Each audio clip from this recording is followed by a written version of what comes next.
I was thinking this morning how a lot of the stuff that I've experienced inwardly in these other states of consciousness are in the past. They're no longer real. And how I was thinking about it was in terms of how these past non-real elements, these sort of visionary and experiential elements, feel like invitations to have dialogue about something that's more meaningful. Not that any one of those experiences was the ultimate meaning. But to me, it just points towards the fact that the daily life that we've been programmed into isn't really what brings meaning into life. It can for a period of time, or it can provide some sense of meaning that may or may not be really real,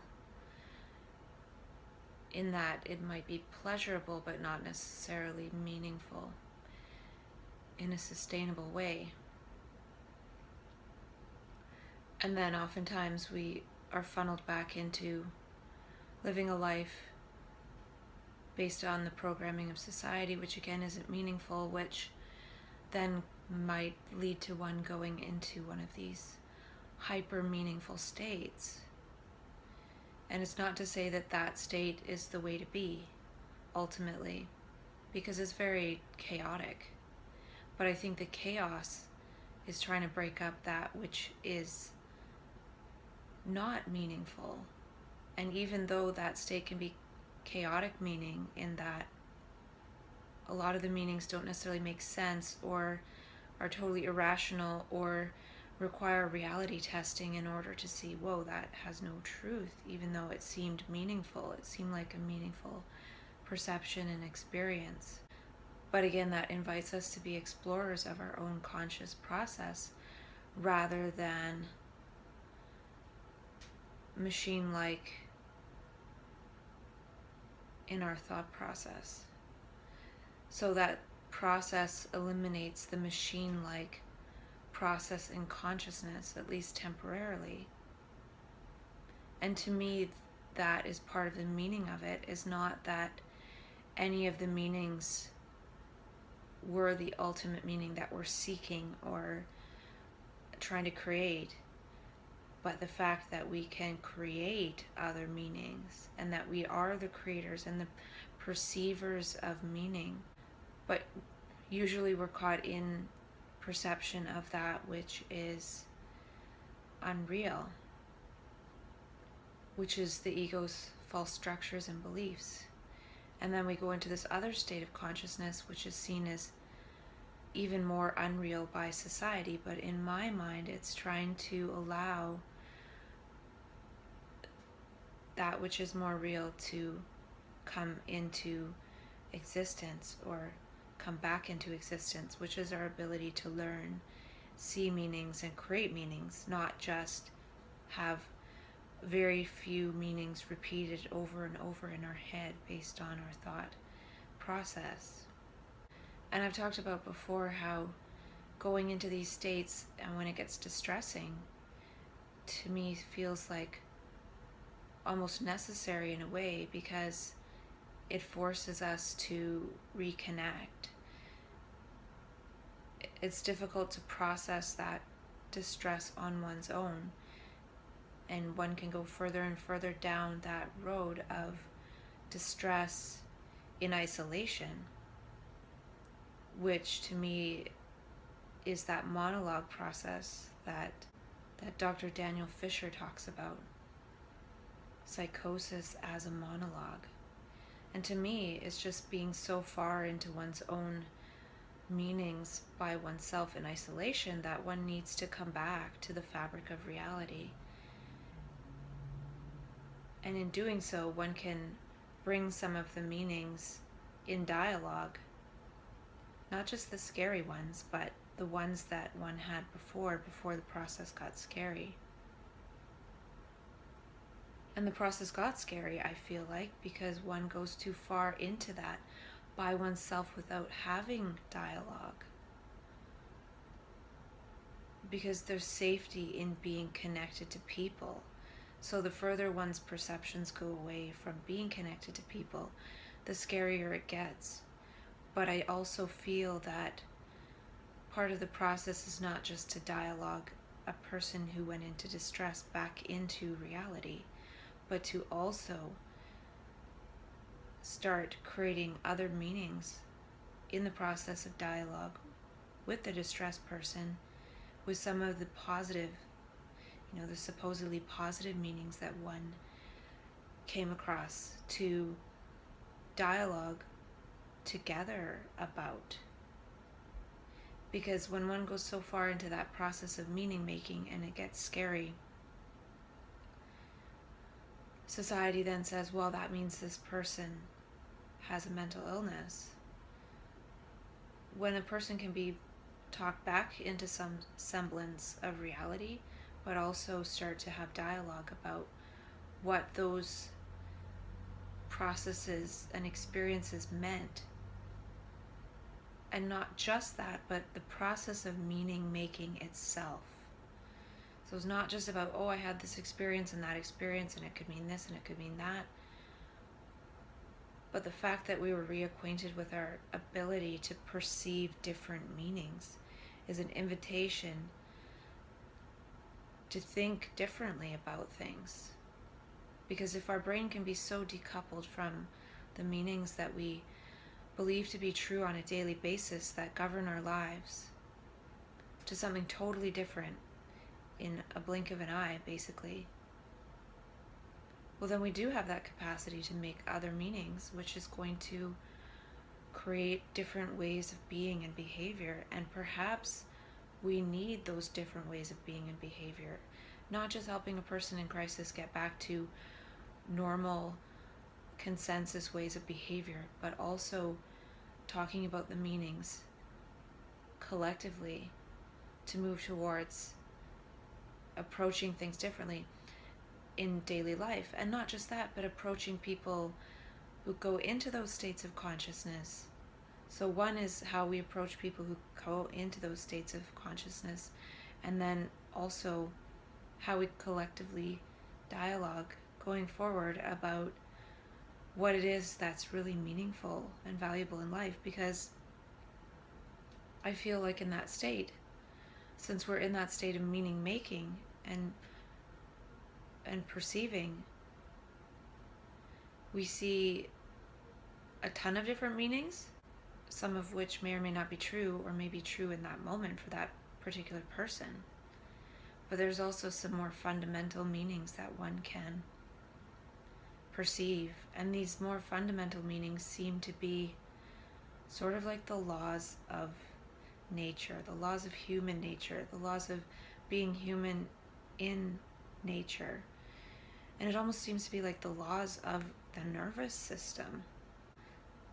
And I talked about before how it seems like a child with autism needs that much more love to grow and flower, unconditional love. And I'm thinking that children that don't necessarily experience that perhaps experience more supposed tantrums, etc., etc., and maybe go down a path of being misunderstood, not allowing to flower, not being provided that open space to develop the other lines of intelligence that the child innately has that can flower. But if the condition is preconceived as bad, as not a normal expression of humanity, then that's going to not allow the child to flower. And in the same way, I feel like people that go through this trans consciousness or neuro-emergent process of supposed bipolarity, which I would even call omnipolarity, because there's no real pole. A person goes up, down, but in the up and down, there's a rich experience of different perceptions and feelings and emotions. So it's not just up, good, bad, up, down. It's very rich. So I would say it's omnipolar. There's no real pole. It can be anything. It's sort of the person arises in what is required in the moment. It's a very moment to moment thing. And I feel like a person in that consciousness also needs unconditional love. And by diagnosing it as pathological, as a problem, as an illness, it's not allowing that richness to flower, because it's limited it to a sphere of, well, certain dimensions of the richness are bad and should be stopped. And we don't have a paradigm where even the supposed bad stuff is met with unconditional love and understanding. And I know that they used to do that at Soteria House in the 70s or whenever it was. They would witness people's extreme states, and people could scream and yell and punch the air and stuff, and somebody would just witness it. And there's an importance to that being witnessed by another person and being unconditionally loved, accepted, and understood and validated, because in that it's sort of allowing that to be in the eyes of perception of another person. Just like a child with autism is mostly going to have a parent around watching them. If they're watching them with the eyes of judgment, that's going to change how the parent responds. That's going to change how the child's going to flower. And in the same way with this omnipolar process, this trans-consciousness, this neuro-emergent process, and it could even be called neuro-re-emergent, because I feel we have these potentialities as children, but they're not allowed to flower. So those circuits atrophy. So when they come back online in a re-emergent process, it feels so foreign, it feels so chaotic, because the nerves are sort of growing in a chaotic way, or growing very fast, and it's difficult to process all those perceptions. It's information overload. It's having access to more information. We have access to all that information as a child. That's how we learn, by pattern recognition, by modeling. But then it goes away in favor of abstracting and conceptualizing about things, instead of actually being one with what is happening. So I feel like unconditional love is a necessary precursor to allow some of these people that go through these processes to actually flower. It can't flower in judgment, in hate, in criticism, and all of these other things. Even energetically, even if somebody's not judging out loud, if somebody's judging with their energy, their mind energy, that's not going to allow it to happen as much. And in a way, a person can get to a point, perhaps within themselves, that they can not judge themselves while witnessing what it is that is being processed in consciousness. And I was thinking that it seems like people have consciousness processing disorder. There's sensory processing disorder. It seems like it's like a consciousness processing disorder. One is processing other things, other aspects of themselves, other aspects of the past, possible future, collective unconsciousness of humanity, and we do have access to all of that. So I actually don't think it's a disorder. It appears as disorder to an onlooker, but I feel there's an underlying order in that one is disconnecting from the contrived order of the ego, which is that consistency, the habits we've been programmed into. And so when we're decoupling from all habits in general, not just trying to program a few new habits, it looks chaotic, but it's actually the intelligence of a different order, which I believe is learning, meaning making, and I feel like learning can only happen in the field of love. And I feel like the field of love is the actual nutrition, it's the actual energy that's required for learning and brain growth. So I feel like one, in a way, gets connected with the field of love. And this initiates the process of the brain growing. Maybe it's not as much that the ego gets scrambled, that this field of love is trying to bring about us outgrowing the ego. Not necessarily saying, well, this is a bad thing, but just it's not necessary in the field of love. And so one can be in contact with the field of love, and this metamorphosis, this transformation starts happening in one's consciousness. And the thing that happens is one sees that it's all one consciousness, it's all one process. And then the people that come to the rescue when it gets a bit dicey are the ones that are judging. And by judging it, it starts to collapse the wave function around it being a mental illness. And then the person actually starts believing that it is that. And then it's all over. So it would be great to be able to have people that haven't necessarily experienced the process approach a person who is experiencing it with unconditional love and validation and safety and non-judgment, acceptance.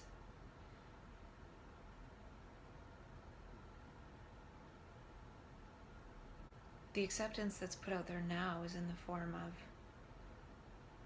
it's okay, you have a medical problem. It's not your fault. I would say it's okay, you have a transformation going on in consciousness. You have this spiritual transformation happening. And I talked about before that I don't necessarily feel it's spiritual fundamentally, in that it feels spiritual because it feels foreign to how we're used to experiencing everything, which is very materialistic and non-spiritual. It's materialistic in that we require something in the material world to give us pleasure, and our life isn't innately fulfilling within itself as it unfolds moment to moment.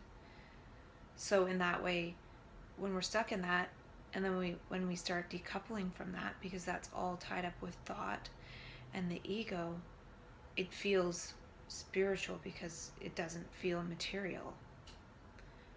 But I still feel that that is innately what it is to be human. It's not really spiritual as much as it is just really being human, really connecting with altruism, connecting with humanity versus being connected to one's own personal gain thought structure. And when we're connected to humanity, we feel that oneness, then we feel altruistic naturally because of how we perceive things actually to be one thing. It's not me and the other, it's whatever arises in the moment is me, and it's the whole thing. It's not just my conceptualizing about things or my thinking about things and measuring things. By measuring things in the moment, we don't allow the holistic perception to arise. So just as a friend who's never experienced cancer would approach somebody with cancer, a friend, with unconditional love and acceptance and non-judgment, even though that person hasn't experienced it themselves. I feel like people could still learn to approach people that are going through this transformative process with the same kind of unconditional love and acceptance.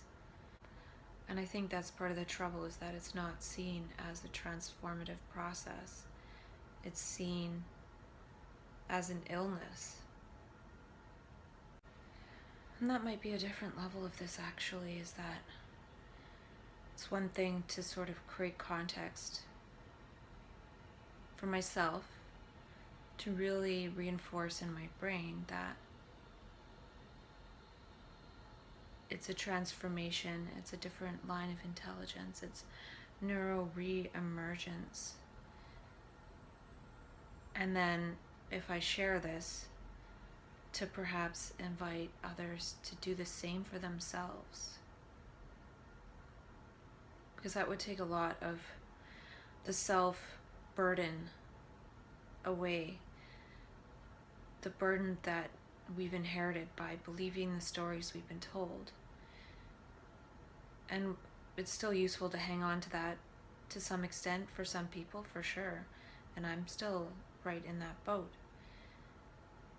But I'd rather have that as one line of the story, and then me creating my own context as the other 1 million lines of the story. So in that way, it sort of crowds out the old paradigm in my mind. Because if I do go on an attempt to come off medication, and I shouldn't even say attempt, I should say I'm off this medication, I don't need it. Me saying things like attempt, and I even know in my mind if I started to come off them and I started to feel unsettled, I would take medication again, or I would, so it would be difficult for sure, because that old paradigm and the things that come to the rescue in believing it are different than if I believed I needed to complete a transformation process. And it wouldn't even be about believing it, it would be surrendering to the process moment to moment and then trying to find out what happens. So that's one thing, is like personal context, and then context for maybe people that have never experienced this and think, oh, well, that makes sense, and listening to it and thinking, well, maybe that's helpful in my work, or maybe that's helpful in how I approach people who seem distressed, or maybe it's helpful to hold that in my mind, so if I ever have some weird experience, then even if I end up getting pathologized, I still have this other context to start to have dialogue about. And that would be the thing too, is I've had a lot of self-dialogue,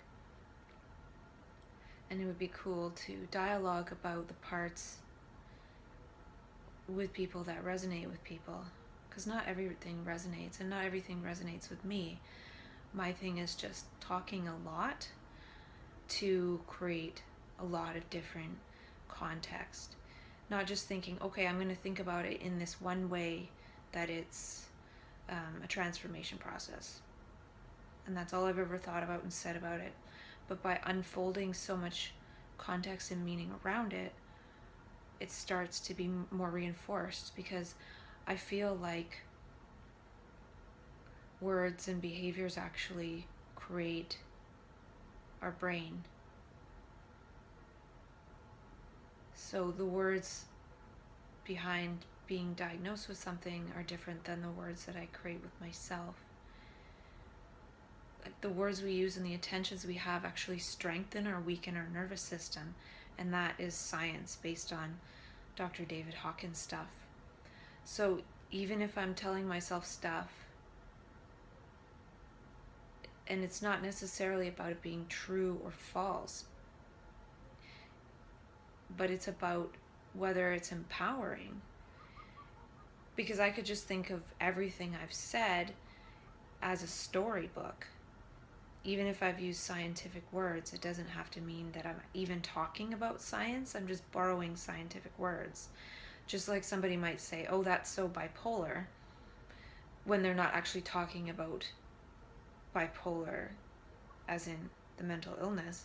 I'm just borrowing words from science and just playing around with them and just having fun with them and utilizing them and unfolding them and relating them to my experience and using science words in a way that I feel empowered using them, as opposed to just using the science words that are medical diagnoses that have been given to me by professionals. Well, I can use any words that I want if it's going to strengthen my nervous system by speaking this way to myself.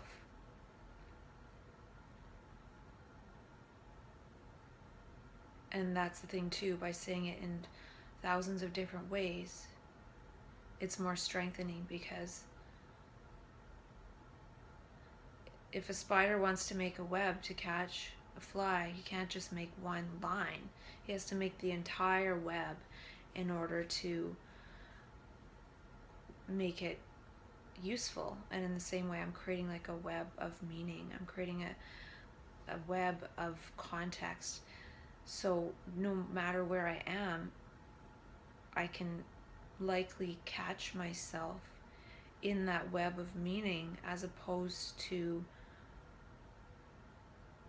falling back on the meanings I've been given to believe. And the thing about the web too is it's invisible, so I might not even know what part of me saying what and when is what helped me be strong through a certain process or experience. And that's part of it too, is that it's not about I'm trying to do this in order to do that. There's no real goal. It's just talking. It's just talking to myself. And I have no idea what that's going to do for myself. If I thought it was going to do a specific thing, that would probably block whatever it was that it really was going to do, if anything. I guess that's sort of like non-attachment to results. But where I was going with this whole having dialogue with myself, other people are having dialogue with themselves, dialoguing with each other, dialoguing with people who haven't necessarily experienced this, so then they can perhaps help us in distress. Also, dialoguing so people who haven't experienced this sort of thing can move towards actually meeting up with some of the meanings that we've seen in our creation of context. So if I've seen we are all one at the most fundamental level, well, if that's really true, what does that mean for behavior and how we should be with each other moving forward? And that's a dialogue that anyone can have. And there's a lot of books that say, oh, we're one, we're one. Well, there are people that have gone through these experiences who've actually felt that fundamentally as true for long periods of time. And that would be harvesting one's experience and mania or whatever for the greater good, to say, for me, I would say, look, we are killing each other with our thoughts, feelings, and actions. Thoughts lead to actions. We're being violent by being separate egos. We're innately violent because we're trying to protect ourselves from others. We're not acting cooperatively and collaboratively, and I feel those sorts of dialogues, not just the dialogue about, oh, accept me with my mental illness, or even accept me because I've gone through this transformation, or help me because I've gone through this transformation, and help me get through this transformation. But what is that whole process telling us from a larger perspective, from 30,000 feet, as I've heard people say in a few different talks lately? What does that mean? And I think that's part of how people can bring certain insights and messages that are important for the whole world, and not all of them. And it's about having dialogue about it. It's not about saying, oh, I saw this and this is how it is. the part of the meaning making process and the transformation process is how it is kind of changes and unfolds moment to moment. And so we need to have dialogue moment to moment. What I'm trying to get at is that if the number of people who have gone through these experiences are able to dialogue with people who haven't, so that might be 1% of people have gone through it and 99% haven't, and create some meaning from that and close the gap in what it really means to be human. What I'm trying to get at is, I feel like if there was collaboration with people who are visionaries to unfold that in reality, and people don't have to be visionaries to participate in unfolding that. If somebody knows how to build a swimming pool, they can participate, like it doesn't have to be anything in particular. It's about building a new world where people don't have to go into these extreme states of consciousness in order to bring back these meanings and messages. So these meanings and messages to me are for the whole world, and it's not a unique experience. A lot of people experience these things, and that's why we need to get together collectively in order to make it happen, whatever it is. And then I feel that it wouldn't be necessary for people to go into extreme states of consciousness. People are using drugs to go into extreme states of consciousness because this reality sucks. Whereas if the messages from the visionaries were utilized to help inform the unfolding of humanity, maybe reality wouldn't suck so much, so people wouldn't need to use drugs so much, and people wouldn't need to go into these extreme states of consciousness naturally by virtue of the universe putting us there in order for us to see from 30,000 feet. If we were unfolding those things, we wouldn't need to go into that state to see from 30,000 feet, to zoom out in our perspective, to feel like we're not our personal selves, because we need that perspective in order to see. So part of it is actually helping regular people to see things differently, not just about the transformation process, but what it is that the transformation process is trying to transform, not just the person, but the entire world. If the transformation was just for individual pleasure, that would pretty much negate the whole thing. Like, why, like, someone could just sit and watch TV.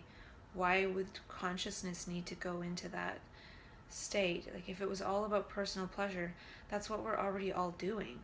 And so this other experience, this otherworldly experience, other than society experience, is trying to move us towards something other than society, because it's not sustainable. Consciousness, the universe, the consciousness of humanity is trying to do everything it can without being too obvious. It's already pretty obvious with the arising of this new neurotribe of people who are perceived and called autistic.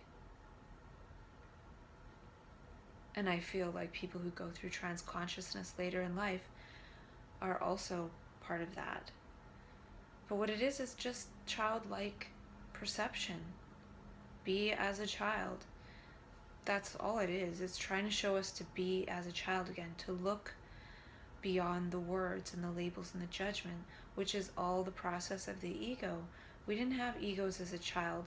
We developed it as a protection mechanism because we're not raised in an environment of unconditional love. And then when these other conscious experiences happen, they're not received with unconditional love. And it's unconditional love that puts us in those states, and it's not received that way, so it can't grow in unconditional love.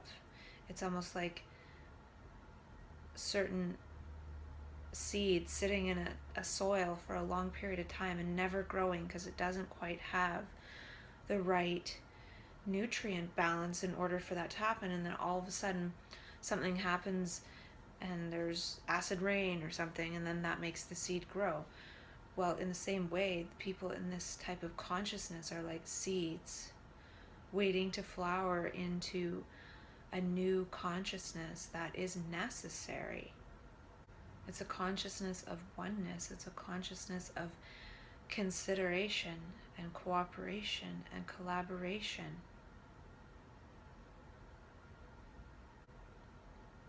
And I think I did mention that people that go through this process one day will be the ones to try to help people who haven't gone through this process to get back to their childlike state, to embody their mania without having to experience mania, which is just moving towards one's dreams. I feel like if I was always on the path of moving towards my dreams and moving in my dreams, I wouldn't have had to be snapped into that consciousness away from being really far away from my dreams to in my dreams, which is such a jump in energy that I was behaving very differently. But if I was always moving towards my dreams, I would have just naturally been flowering in those behaviors and moving towards that. So it's not anything unnatural. And society programs us to move away from our dreams in favor of money, success, and the hope for a better tomorrow.